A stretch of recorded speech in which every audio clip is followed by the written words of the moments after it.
Eu nunca fui o tipo de pessoa que acredita em maldição. Sempre achei que casamento era só mais um passo da vida, uma convenção, sabe? Algo bonito, claro, cheio de emoção, mas nada que envolvesse o sobrenatural ou coisas do tipo. Eu acreditava que, no fim das contas, tudo se resumia a boas escolhas, convivência, respeito. Só isso. Mas eu estava errado. Vou contar o que aconteceu com o meu casamento. E antes que você ache que é só uma história de alguém frustrado ou abandonado no altar, quero que preste atenção em cada detalhe, porque o que aconteceu comigo não foi humano. E às vezes eu me pego olhando pro espelho, tentando entender se eu ainda sou. Eu e minha noiva planejamos tudo por conta própria. Decidimos fazer uma cerimônia pequena, nada de luxo, só para amigos próximos e família. Alugamos uma chácara afastada da cidade, dessas usadas para festas de final de semana. Era bonita, simples, com aquele salão de madeira meio rústico, cercado de árvores altas e um campo aberto. Parecia o lugar perfeito. No começo, tudo correu como planejado. As pessoas chegaram, estavam felizes. A comida saiu no horário, a decoração ficou como ela queria, e eu, mesmo nervoso, estava radiante. Eu estava prestes a me casar com a pessoa que eu mais amava no mundo. A cerimônia seria no fim da tarde. O céu começou a dourar, as luzes foram acesas, e os convidados se sentaram nas cadeiras enfileiradas sob o pergolado improvisado. Eu estava no altar, com a roupa já um pouco suada, esperando ela chegar com o pai. O fotógrafo se posicionava, os músicos afinavam os instrumentos. Mas aí, algo estranho começou. Primeiro, foi o som. Um dos músicos, o violinista, que estava afinando seu instrumento, parou de repente e franziu a testa. Disse que o som estava ecoando errado, como se algo no ambiente estivesse absorvendo as notas. Riram, disseram que era o nervosismo, mas eu vi a expressão dele. Não era só isso. Depois, as luzes. Um por um, os refletores externos que haviam sido montados começaram a falhar. Piscaram, apagaram. O responsável correu para checar os cabos, mas disse que estava tudo certo. A energia da chácara estava estável. Os postes do jardim estavam acesos. Só os que apontavam para o altar estavam mortos. Foi nesse momento que ela chegou. Minha noiva. Só que havia algo errado nela. Ninguém percebeu de imediato, mas quando ela caminhou pelo corredor de pétalas com o pai ao lado, olhei para o rosto dela e tive uma sensação horrível. O olhar estava distante, vazio, como se ela não soubesse onde estava, como se estivesse sendo guiada por algo. A cerimônia continuou. O juiz de paz fez seu discurso, nós trocamos votos, mas o tempo parecia ter desacelerado. Olhar para ela era como encarar um quadro antigo, bonito, mas morto por dentro. Quando chegou a hora de colocar as alianças, ela hesitou. Sua mão tremia. O silêncio foi desconfortável. Sussurrei. Tá tudo bem? Ela não respondeu. Mas seus olhos encheram-se de lágrimas. E então ela sussurrou, quase sem mover os lábios. Tem alguém aqui? O juiz fez uma pausa, tentando não parecer surpreso. Perguntou se estava tudo bem. Ela apenas assentiu e, num gesto mecânico, colocou a aliança no meu dedo. Eu fiz o mesmo. Quando ele nos declarou marido e mulher, houve um breve aplauso, e então, uma queda total de energia. Tudo apagou. O som, as luzes, o gerador de apoio. Um breu completo tomou conta da chácara. As pessoas se levantaram assustadas, alguns acenderam as lanternas do celular. O organizador correu para verificar os disjuntores. E foi nessa escuridão que eu vi. Alguém, ou algo, estava entre os convidados. Não era uma silhueta comum. Era mais alta, mais fina, com a cabeça torta e braços longos demais. Estava parada no meio da multidão, sem ser notada. Só eu parecia ver. Fiquei paralisado. A figura não tinha rosto, mas eu sentia seu olhar queimando minha pele. Ela se virou devagar e entrou no salão da festa. Quando a luz voltou, menos de 2 minutos depois, tudo parecia normal de novo. Menos minha noiva. Ela tremia. Estava pálida. Pedi para irmos conversar a sós. Entramos num dos quartos da chácara, e ela desabou. Disse que, desde a manhã daquele dia, tinha a sensação de que estava sendo seguida, que escutava alguém chamando seu nome dentro da cabeça. que viu reflexos no espelho, vultos que se moviam rápido demais. Achou que fosse nervosismo. Mas ali, no altar, quando me olhou, viu algo atrás de mim. Algo muito antigo, encostando na minha nuca. Eu não sabia como reagir. Tentei racionalizar, disse que era o estresse, que ela estava se sentindo sobrecarregada. Mas ela me segurou com força e disse: não era a imaginação. Aquilo está dentro de mim agora. A festa foi morna depois disso. Ela não quis dançar. Evitava o toque das pessoas. Falava pouco. Eu tentava manter o clima leve, fingindo que estava tudo bem, mas por dentro, eu estava em pânico. Na noite de núpcias, no quarto da pousada ao lado da chácara, a coisa piorou. Ela acordou de madrugada, sentada na cama, de costas para mim. Sussurrava frases desconexas. Quando me aproximei, ela se virou com um movimento seco, o rosto completamente diferente. Os olhos estavam escuros, o sorriso era torto. A voz que saiu dela não era dela. O ritual foi aceito, mas o altar estava impuro. Eu recuei. Meu corpo congelou. Tentei chamar seu nome, gritar, mas não saía som. Ela então desmaiou. Quando acordou, não lembrava de nada. Desde aquele dia, ela nunca mais foi a mesma. Começou a dormir mal, a acordar com marcas pelo corpo, hematomas sem explicação. Animais a evitavam. Nossa casa ficou fria, mesmo com o sol forte lá fora. Espelhos estouravam. Luzes piscavam. E ela passou a falar com alguém invisível quando achava que eu não estava ouvindo. Pedi ajuda. Padres, médiuns, terapeutas.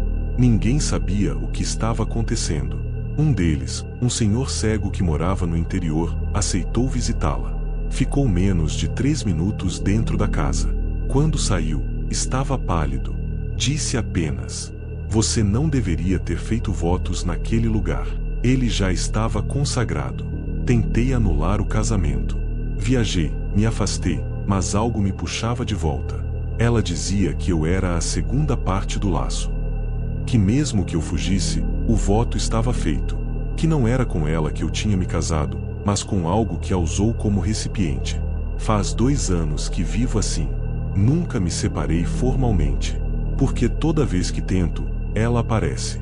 Mesmo quando estou em outra cidade, ela surge. Às vezes como uma pessoa comum, às vezes nos meus sonhos, às vezes, como aquela coisa do altar. E ela sempre diz a mesma frase: até que a morte nos una. Mas algo me diz que nem a morte é suficiente para quebrar esse voto.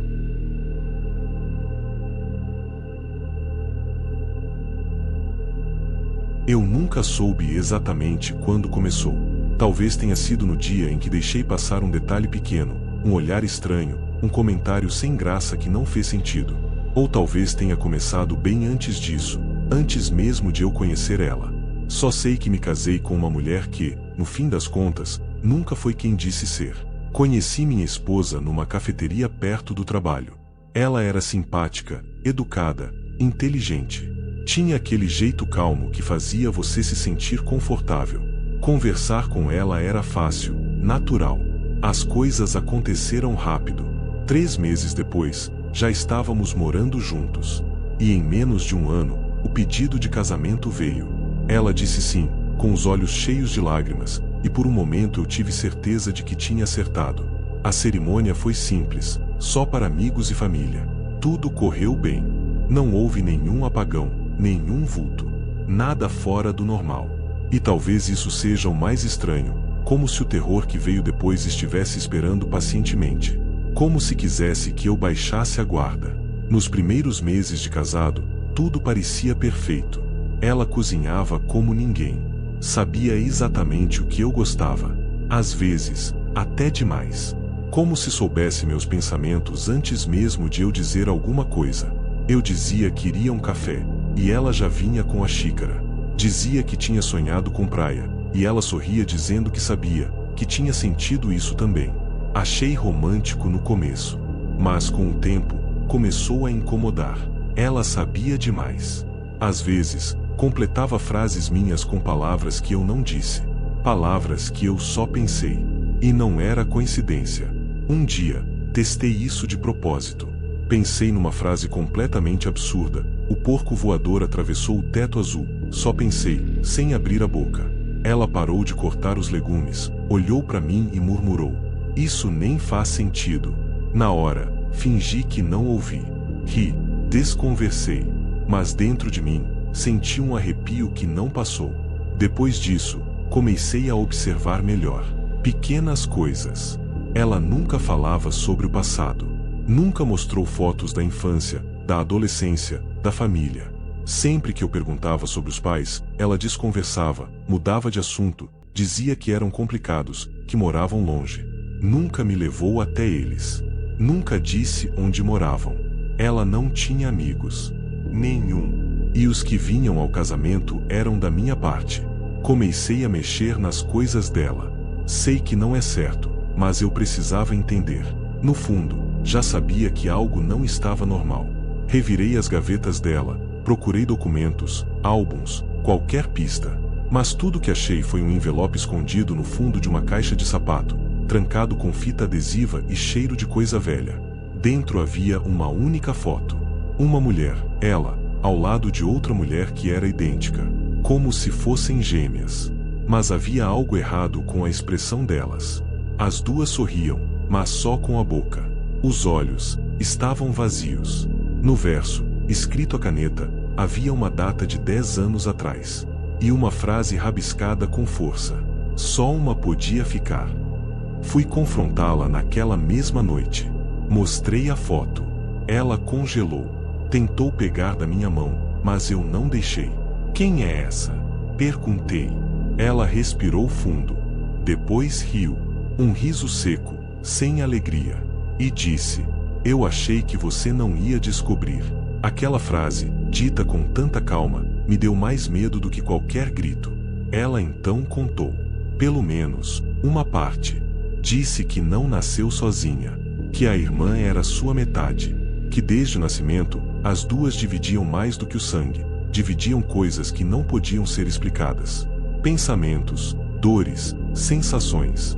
Quando uma se machucava, a outra sentia. Quando uma chorava, a outra acordava. Aos 12 anos, começaram os episódios. Uma das duas desaparecia por horas, e voltava suja, com cortes, com coisas que não lembrava ter feito. Os pais achavam que era um tipo de distúrbio, mas nada explicava. Médicos não sabiam o que fazer. Até que uma delas começou a mudar. Os olhos escureceram. A pele ficou pálida. A voz, mais grave. A família tentou ajuda espiritual, mas foi tarde. Um dia, a irmã desapareceu de vez. Ela disse que foi a única que restou.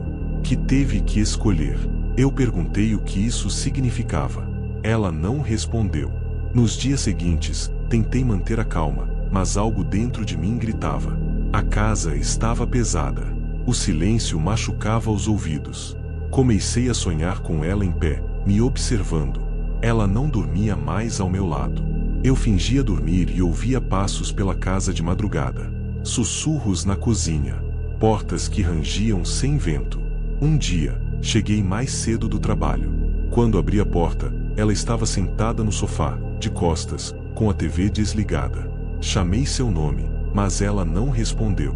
Quando me aproximei, vi que havia algo ao lado dela, uma moldura de vidro. Dentro, 2 fotos idênticas. A mesma imagem da caixa. Só que agora, uma delas estava riscada com caneta vermelha. E a frase no quadro dizia: "Ela ainda está aqui." Aquilo foi a gota. Peguei minha mala, saí da casa e fui direto para a casa da minha irmã. Fiquei lá por 3 dias. Não atendi nenhuma ligação. Mas na madrugada do 4º dia, ela apareceu. Não bateu. Não chamou. Ela estava no quarto. Minha irmã dormia no cômodo ao lado. Mas quando olhei pro canto do meu quarto, ela estava lá. De pé, em silêncio. O rosto estava diferente. Mais afundado. Os olhos mais escuros. E a pele, esticada, como se estivesse lutando para se manter presa ao crânio. Ela falou com aquela voz que nunca tinha usado.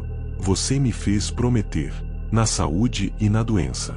E você está doente agora." Desmaiei. Acordei no hospital. Disseram que tive um colapso, talvez por estresse. Falei com psicólogos. Tentei explicar. Ninguém acreditou. Disseram que era crise de ansiedade, imaginação. Mas eu sei o que vi. Eu sei o que casei. Hoje moro sozinho, em outra cidade. Mudei de número, troquei de nome em redes sociais. Não falo com ninguém do passado. Mas de tempos em tempos, recebo uma carta. Sem remetente. Sempre com uma frase só. Ainda somos um só. Eu nunca pedi divórcio. Porque ela me disse que o contrato não era com o cartório. Era com algo muito mais antigo.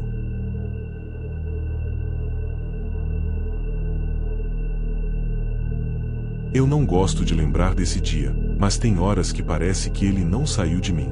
Que ficou preso em algum canto da minha cabeça, esperando uma brecha para voltar. Já tentei conversar com outras pessoas que estavam lá, mas ou se recusam a tocar no assunto ou simplesmente dizem que não lembram. Como se alguma coisa tivesse sido apagada de propósito. A única razão de eu contar isso agora é porque tem gente que merece saber.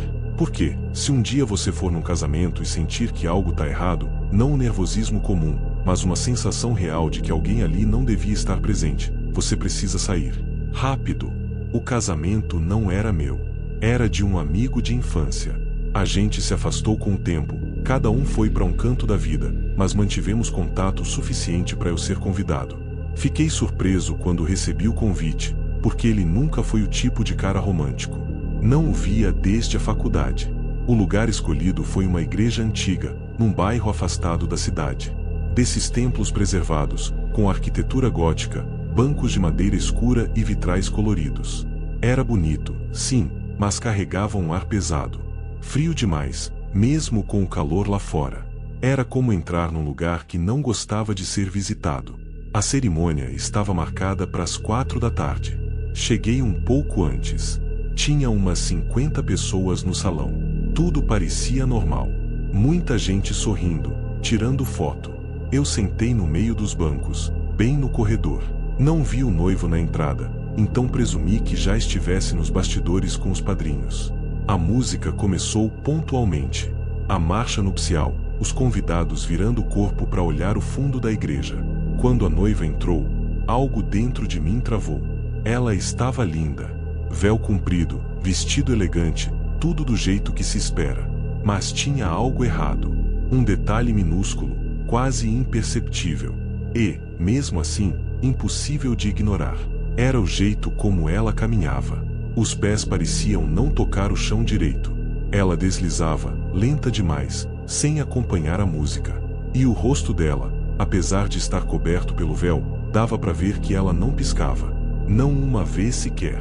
As pessoas pareciam encantadas, como se não percebessem.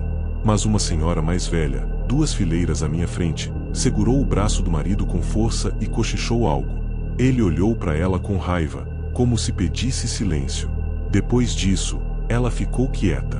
Mas eu percebi que ela tremia. O noivo estava no altar, e quando a viu chegando, sua expressão ficou estranha. Não de alegria, nem de emoção. Ele ficou travado, paralelo, olhando como se estivesse tentando entender quem era aquela mulher. Eles ficaram frente a frente, e o padre começou o discurso. Enquanto isso, eu olhava em volta, tentando entender por que ninguém estava vendo o que eu via. Era como se estivesse em 2 mundos ao mesmo tempo.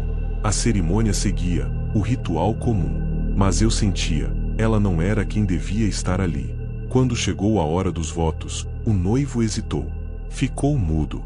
O padre perguntou se ele queria dizer algo. Ele não respondeu. Apenas encarava o rosto dela como se estivesse reconhecendo. Tarde demais. Então foi ela quem falou. Mas não foram votos. As palavras que saíram da boca da noiva não eram humanas. A voz era profunda, ecoava como um coral antigo. Cada frase parecia repetir dentro da minha cabeça mesmo com os ouvidos tampados. E o que ela dizia não era amor, nem promessas. Eu estive esperando. Em todas as vidas, em todos os nomes. Hoje, você me pertence. O padre deu 2 passos para trás. Um dos padrinhos desmaiou. Mas ninguém saiu correndo. Ninguém gritava. Todos pareciam em transe. Eu queria me levantar, correr, mas meu corpo estava preso, como se algo invisível me segurasse no banco. Ela levantou o véu. E ali, não tinha rosto. Onde deveriam estar os olhos, só havia cavidades fundas, escuras, como túneis que iam até um lugar que eu nunca quero conhecer. A pele era translúcida, como uma máscara fina de carne mal esticada sobre algo muito mais antigo. Ela estendeu a mão pro noivo. E ele segurou. Mesmo tremendo, mesmo chorando, ele segurou e sussurrou: eu prometi. Não podia quebrar. O sino da igreja tocou sozinho, alto, um som que vibrava os ossos. E naquele instante, todas as portas se trancaram com estrondo. As janelas fecharam. Os vitrais escureceram. E tudo ali dentro ficou vermelho. Não vermelho de luz. Vermelho de sangue. A cerimônia continuou. Os votos foram lidos. O anel foi colocado no dedo dela. Dedos finos, frios, com articulações tortas. E, então, o padre, ou o que restava dele, declarou: unidos estão. Pela eternidade. Pela dívida que não foi paga. Nesse momento, a senhora que tremia antes gritou. Um grito de cortar a alma. Começou a rezar, em voz alta, gritando o nome de Deus. E foi a única que reagiu. O único barulho real em todo o salão. Ela caiu no chão, como se tivesse sido atingida por algo invisível. E quando a pegaram no colo minutos depois, não respirava mais. As portas se abriram. A cerimônia acabou. Ninguém falou sobre o que aconteceu. Os convidados saíram devagar, como se tivessem saído de um sonho. A velha foi levada de ambulância. O noivo e a noiva foram embora num carro antigo que ninguém viu chegar. Sem festa. Sem arroz. Sem despedidas. Tentei procurar meu amigo depois. Liguei. Mandei mensagens. Nada. Fui até o prédio onde ele morava, mas no interfone dizia que não existia morador com esse nome. Mostrei fotos do casamento pro porteiro. Ele negou ter visto qualquer pessoa daquela imagem. Esse cara nunca morou aqui, disse. Até hoje, não encontrei registro nenhum da noiva. Nenhuma rede social, nenhuma certidão. Parece que ela nunca existiu. Ou talvez, ela exista, só que não nesse mundo. E o casamento foi só o ritual para abrir uma porta. Desde aquele dia, evito casamentos. E quando preciso ir a algum, observo os pés da noiva. Se eles não tocam o chão, eu vou embora antes dos votos.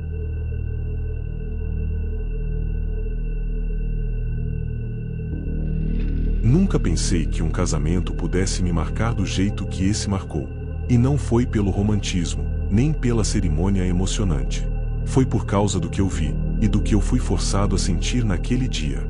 A cerimônia não era minha. Era da minha prima. Ela sempre foi muito ligada à família, principalmente à avó dela, que morreu há alguns anos. Queria um casamento mais tradicional, algo simples, mas com significado. Escolheu uma capela antiga no interior do estado, onde, segundo ela, seus bisavós haviam se casado. Era o sonho dela desde criança. A capela ficava numa área rural, no topo de uma colina. Bonita, de longe. Pintura branca gasta, sinos pequenos, árvores antigas em volta. Mas tinha algo nela que me causou desconforto logo de cara. Como se o lugar não estivesse exatamente vazio. Não sei explicar. O tipo de lugar em que o silêncio parece ouvir você de volta. Chegamos pela manhã, pois eu era padrinho e ia ajudar com os preparativos. A decoração era básica, flores brancas, tecidos leves, velas. Nada exagerado. Mas dentro da capela, no canto direito do altar, havia um detalhe que me incomodou desde o primeiro instante. Um quadro antigo pendurado na parede. Ele mostrava um casal se casando, uma pintura a óleo, escurecida pelo tempo. O rosto do padre era só sombra, o da noiva estava borrado, e o do noivo estava olhando para fora do quadro, diretamente para quem o observasse. E os olhos eram estranhamente vívidos, quase reais. Perguntei ao zelador da capela sobre o quadro. Ele disse que já estava ali antes mesmo de começar a trabalhar lá, que ninguém sabia quem tinha pintado, e que ele pessoalmente já tentou tirá-lo, mas sempre que fazia isso, coisas estranhas aconteciam. Uma vez, um pássaro bateu na janela e morreu. Outra, uma das velas caiu e queimou parte da cortina. Então decidiram deixar. Tentei rir, fingir que era só superstição de velho. Mas aquela imagem ficou na minha cabeça. Quando a cerimônia começou, por volta das 16 horas, a capela estava cheia. Todos em pé, esperando a noiva. Eu estava no altar com os outros padrinhos, ao lado do noivo, e de onde eu estava via perfeitamente o quadro. Era como se me puxasse o olhar. O rosto do noivo da pintura parecia mudar com a luz. Em um momento sorria, no outro parecia contorcido em dor. A marcha começou. A porta se abriu. Minha prima entrou, linda, emocionada. Mas quando deu o primeiro passo no corredor, as velas de um dos lados da capela se apagaram sozinhas. Foi sutil. Um detalhe. As pessoas acharam que era o vento. Mas todas as portas e janelas estavam fechadas. O clima lá fora estava parado, sem brisa alguma. Ela continuou andando, e eu olhei de novo pro quadro. O noivo da pintura agora parecia ter virado o rosto, olhando diretamente para ela. Tentei ignorar. A cerimônia foi conduzida por um padre jovem, substituto de última hora. O padre original teve uma emergência e não pôde comparecer. Ninguém entrou em detalhes. O novo padre parecia nervoso, suando muito. Lia tudo direto do papel, quase sem olhar para frente. Mas o ambiente começou a mudar logo depois que ele disse: "Se há alguém aqui que se oponha a essa união." Ninguém respondeu. Mas houve um barulho, fraco, arrastado, vindo do fundo da capela. Como se alguém tivesse raspado um banco no chão. Olhei por cima do ombro e vi uma figura sentada na última fileira. Não tinha entrado com os outros convidados. Era uma mulher vestida de preto, com um véu cobrindo o rosto. Imóvel. Nunca a vi se mover. A cerimônia seguiu. Os votos começaram. Quando minha prima começou a falar, a voz dela falhou. Como se estivesse engasgando. Tentou continuar, mas começou a chorar do nada, tremendo. O noivo tentou segurá-la, acalmá-la. Ela só repetia baixinho: "Eu vi, eu vi." O padre tentou intervir, mas ela segurou o braço dele com força e disse: "Não é ele. Esse não é ele." Todos congelaram. O noivo ficou em choque, tentando entender. O padre puxou o microfone com pressa e pediu desculpas, tentando continuar. Mas minha prima estava pálida, suando frio. E então, encarou o quadro. E gritou: "Ele tá aqui. É o mesmo. Ele tá aqui." As pessoas se levantaram. O noivo a segurava, desesperado. Mas quando olhei pro quadro, entendi o que ela quis dizer. O rosto do noivo na pintura agora era o do próprio noivo da cerimônia. Mesmo estilo de cabelo, mesmo olhar. Como se a pintura tivesse se transformado enquanto a gente olhava para outro lado.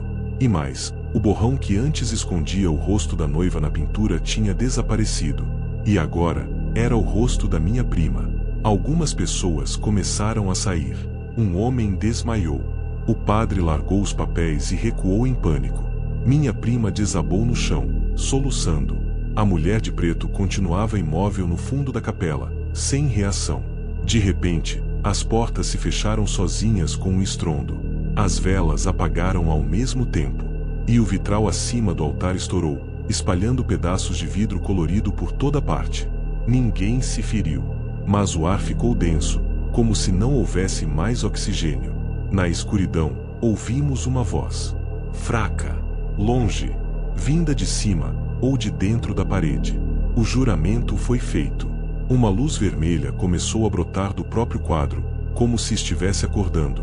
E as figuras da pintura começaram a se mover. Não como um vídeo. Era mais sutil. As feições tremiam, mudavam, os olhos piscavam devagar. A boca do noivo da pintura se abriu. E saiu fumaça. As pessoas correram. Empurravam as portas, mas não abriam. Gritavam. O padre sumiu. Não sei como. Sumiu. Então minha prima se levantou sozinha, em silêncio, e caminhou até o altar, sozinha. O vestido estava sujo de sangue nos pés, sem que houvesse qualquer ferida. Ela ficou diante do quadro, e começou a repetir algo. "Eu aceito. Eu aceito. Eu aceito." O noivo tentou puxá-la. Ela virou o rosto para ele e disse: "Você nunca foi o escolhido. Ele foi antes de mim. Antes de todos nós." As portas se abriram de uma vez. A luz do dia invadiu a capela. E todos fugiram. Menos ela. Voltei lá com o tio dela e um policial. A capela estava vazia. Sem flores. Sem decoração. Sem nenhum sinal de cerimônia. O quadro ainda estava lá. Mas agora, com 2 rostos novos, o dela e o do padre. Nunca mais vi minha prima. A família dela nunca mais falou comigo. Não encontrei registros daquele padre. E a capela passou a ser evitada por todos da região. Alguns dizem que ouviram cantos vindos lá dentro de noite. Outros dizem que, se você entrar lá e olhar para o quadro, vai ver alguém que ainda não se casou, mas vai. E que o lugar está só esperando a próxima cerimônia.